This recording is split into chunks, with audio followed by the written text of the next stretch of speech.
Bonjour, bonjour, bonjour mes anges. Nous sommes à notre cinquième jour du challenge Comment concevoir un bébé naturellement. Aujourd'hui, je vais vous parler des fibromes et des myomes qui sont tout simplement la même chose. Donc, je tiens à remercier vivement toutes les personnes qui étaient connectées hier. Vous êtes des warriors, vous êtes des leaders et ça se sent que vous voulez absolument changer votre vie et je vous en souhaite plein de bonnes choses. Je suis Naomi Abialankoff, je suis psychothérapeute, coach angélique certifiée, thérapeute de la nature et enseignante spirituelle.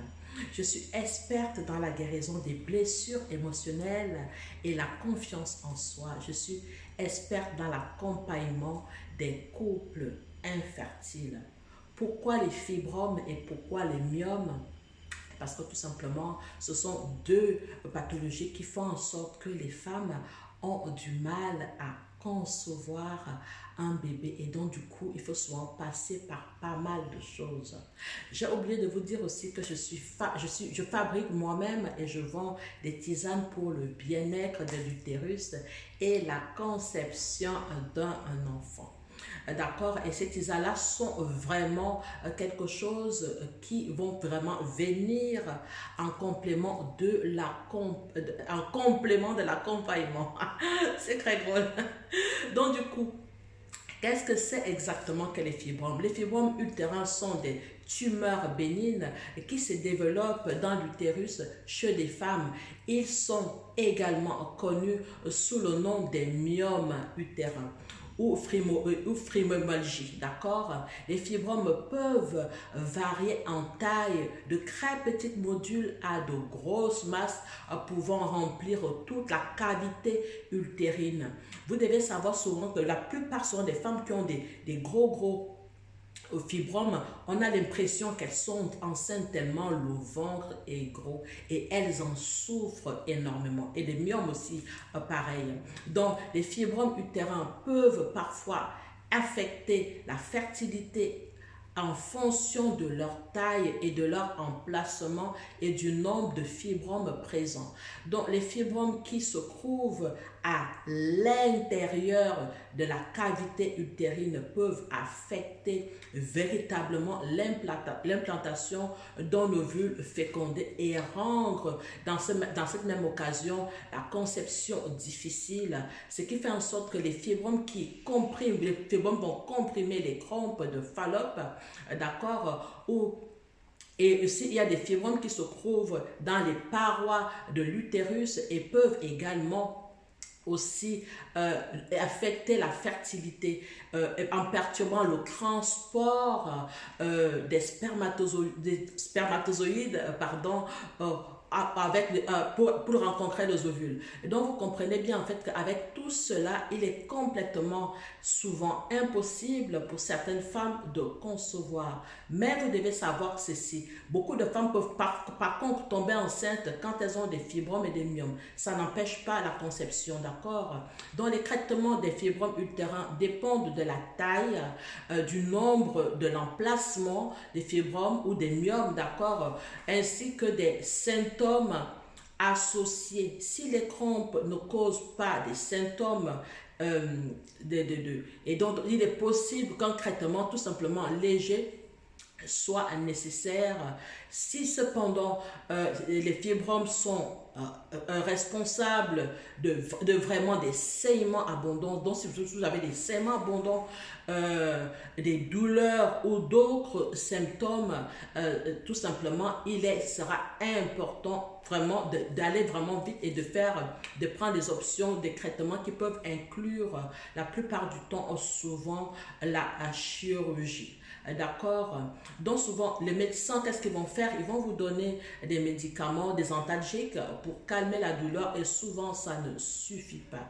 Donc, il est véritablement après important de réduire les fibromes et de réduire aussi les saignements pour que les douleurs s'arrêtent vraiment complètement. Donc vous allez vous rendre compte en fait que au fur et à mesure où vous allez vous traiter, vous allez avoir ils vont sûrement diminuer, mais il faut vraiment traitement de fond. Et souvent, ça des traitements de fond pour faire diminuer les fibromes, on n'en trouve pas tant que ça. Donc, du coup, on propose pour le moment la chirurgie qui peut être recommandée pour enlever les fibromes ou les myomes.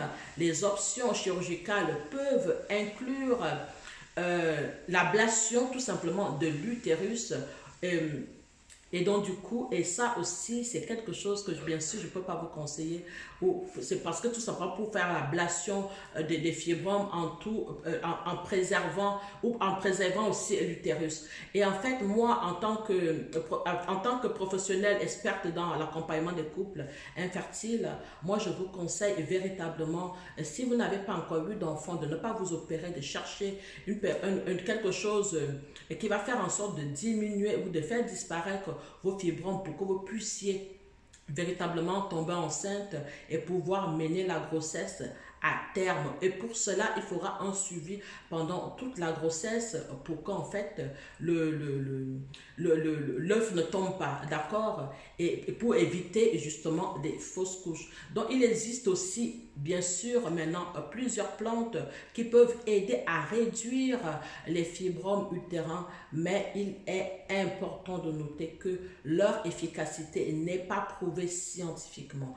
Leur efficacité n'est peut-être pas prouvée scientifiquement, mais leur efficacité est prouvée par le nombre de témoignages des femmes qui ont pris cette tisane et qui se sont trouvées du jour au lendemain, au bout de 2, 3, 4 mois pour certaines, jusqu'à 6 mois, où elles n'avaient plus du tout, rien du tout de fibromes, où ils ont diminué et du coup elles ont pu tomber enceintes et mener leur grossesse à terme. Donc du coup vous devez vraiment vous dire en fait que vous avez cette possibilité là de prendre des plantes. Et d'ailleurs dans les plantes que je propose, j'ai des plantes qui sont vraiment là pour réduire, pour faire partie des fibromes, les myomes et les kystes, d'accord? Donc je vais vous donner quand même quelques plantes que vous pouvez utiliser. Il est véritablement important maintenant de vous dire en fait que je vous donne des plantes que vous pouvez utiliser, mais le dosage est hyper important, d'accord? Ne prenez pas les plantes comme ça pour les prendre. Donc la première plante, c'est la racine de pivoine, c'est une pivoine chinoise, c'est une racine de pivoine chinoise qui est utilisée en médecine traditionnelle chinoise pour réduire les fibromes utérins.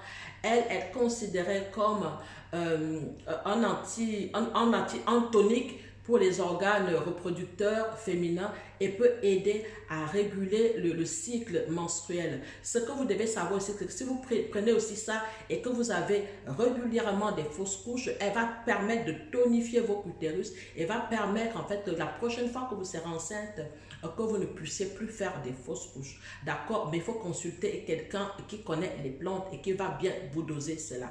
Il y a aussi l'agneau de lait, qui est une plante médicinale traditionnelle qui est utilisée pour réduire aussi les fibromes utérins à raison de ses propriétés anti-inflammatoires et analgésiques. Donc du coup, pour les saignements, quand vous avez mal, elle est vraiment super. Elle est également considérée comme un tonique utérin. Ça veut dire en fait que vous allez retonifier aussi vos cavités utérines et du coup, ça va vous faire aussi un bien fou.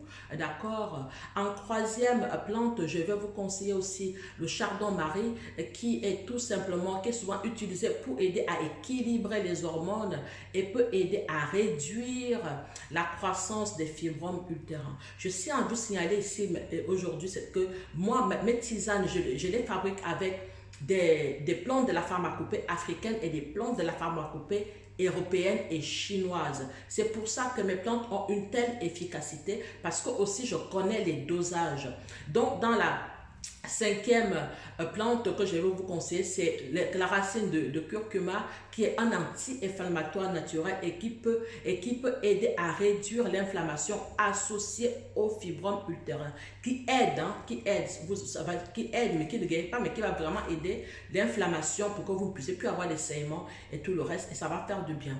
Il y a aussi maintenant dans la cinquième plante, c'est Vitu Anus Cactus, qui est une plante souvent utilisée pour réguler les niveaux d'hormones dans votre corps, ce qui peut aider à réduire la croissance des fibromes utérins. Et ça, c'est véritablement important. Donc, il est important de noter que ces plantes peuvent avoir des effets secondaires. Ce n'est pas parce que X ou Y va prendre la plante que vous aussi, vous pouvez prendre la plante. Vous devez absolument consulter un naturopathe auquel